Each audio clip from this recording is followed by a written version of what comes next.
ভারতকে নির্ধারণ করতে হবে যে আমার একজন ভাই ওই সীমান্তে তার লাশ পড়ে থাকবে কিনা, যদি থাকে তাহলে ওই লাশই নির্ধারণ করবে ভারতের সাথে বাংলাদেশের সম্পর্ক কেমন হবে।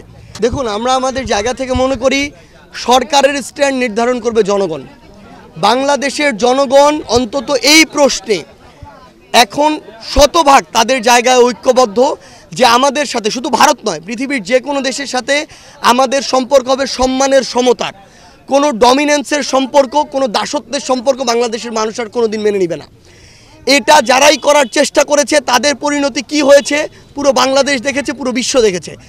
আমরা আমাদের জায়গা থেকে ভারতকে প্রতিবেশী দেশ হিসেবে স্পষ্ট করে বলি, ভারতের সাথে আমাদের সম্পর্ক প্রতিবেশী দেশের মতো হবে নাকি সম্পর্ক অন্য কোনো পর্যায়ের তিক্ততার হবে, সেটা ভারতই নির্ধারণ করবে তাদের কাজের মাধ্যমে। ভারত যদি মনে করে যে বিগত 16 বছরে যেভাবে তারা আওয়ামী লীগকে দল হিসেবে প্রোটেক্ট করে নিরাপত্তা দিয়ে বাংলাদেশ রাষ্ট্রকে শুষে খেয়েছে, এই সুযোগ বাংলাদেশের মানুষ আর দিবে না। এই সুযোগ দেওয়ার জন্য এত মানুষ জীবন দেয় নাই।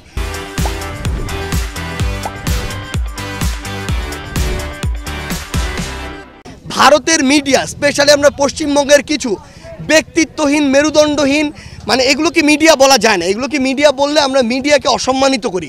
আমরা মনে করি এগুলো হচ্ছে তাদের জায়গায় আসলে কিছু দাস, যেই দাসগুলোকে কিছু বেতনের বিনিময়ে রাখা হয়, যেই দাসগুলোকে কিছু স্ক্রিপ্ট দেওয়া হয়, সেভাবে তারা কথা বলে। তাদের না আছে মেরুদণ্ড, না আছে ব্যক্তিত্ব, না আছে অন্য কোনো কিছু। তাদের ভিতরে যদি বিন্দুমাত্র প্রাণ থাকতো, আমরা আজকে একটি দেখলাম, আপনারা সবাই দেখেছেন, তারা বলছে বাংলাদেশের যারা নাকি আমার হিন্দু সম্প্রদায়ের ভাই বোনেরা রয়েছে, যারা বোনেরা রয়েছে স্পেশালি, তারা নাকি শাখা সিঁদুর পরে হাঁটতে পারছেন না। বাংলাদেশের একজন সাধারণ হিন্দু সম্প্রদায়ের ভাইকেই যদি আপনি জিজ্ঞাসা করেন, তাহলে আপনি আপনার জায়গা থেকে সত্যতা পাবেন। তো যারা এরকম প্রোপাগান্ডা করে, আমরা মনে করি তাদেরকে পাত্তা দেওয়ার মতো সময় আমাদের নেই।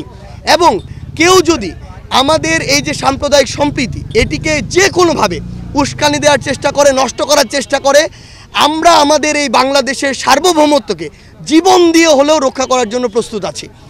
আরেকটি জিনিস আপনাদেরকে বলে দিতে চাই, আজকে সেই তারিখ, যেই তারিখে ভারতে কিছু উগ্র সাম্প্রদায়িক আমাদের ওই বাবরি যে মসজিদ ছিল সেটিকে ভেঙেছে, ভেঙে সেটিকে মন্দিরে রূপান্তর পর্যন্ত করেছে। আমরা আমাদের জায়গা থেকে শুধু একটি কথাই বলতে চাই, যেই ভারত আমাদেরকে সাম্প্রদায়িকতার শিক্ষা দিতে আসে, তাদের আগে নিজেদের ঠিক হতে হবে। তাদের ওই ভারতে অন্যান্য সম্প্রদায়ের, অন্যান্য ধর্মের মানুষেরা কিভাবে আছে সেটা আমরা আমাদের এই বিগত বছরগুলোতে স্পষ্ট করে দেখেছি। তারা মসজিদগুলো ভেঙেছে, তারা মন্দিরগুলো ভেঙেছে, তারা মসজিদ ভেঙেছে, তারা মাদ্রাসা ভেঙেছে, তারা হিজাব পড়তে, হিজাব না পড়তে সেখানে বাধ্য করেছে। এই কালচারগুলো যারা লালন করে, আমরা দেখেছি এই মোদির উত্থান কীভাবে হয়েছে, কিভাবে গুজরাটে ইচ্ছাকৃতভাবে সাম্প্রদায়িক দাঙ্গা বাঁধিয়ে হাজার হাজার মানুষকে খুন করা হয়েছে, গর্ভধারিণী মাকে খুন করা হয়েছে, মানুষকে জ্বলন্তভাবে আগুন দিয়ে পুড়ে ফেলা হয়েছে। এই উগ্র সাম্প্রদায়িক দাঙ্গা সৃষ্টি করে যে ওই রাজনৈতিক ফায়দাটি লুটে আজকে ভারতের রাজনৈতিক মসনদে বসে আছে, সে যদি আমাদেরকে এই জ্ঞান দেয় যে সাম্প্রদায়িক কীভাবে সম্প্রীতি রক্ষা করতে হয়, আমরা খুবই সরি, আমরা তাদের জ্ঞান শুনতে কিংবা নিতে বিন্দুমাত্র প্রস্তুত না।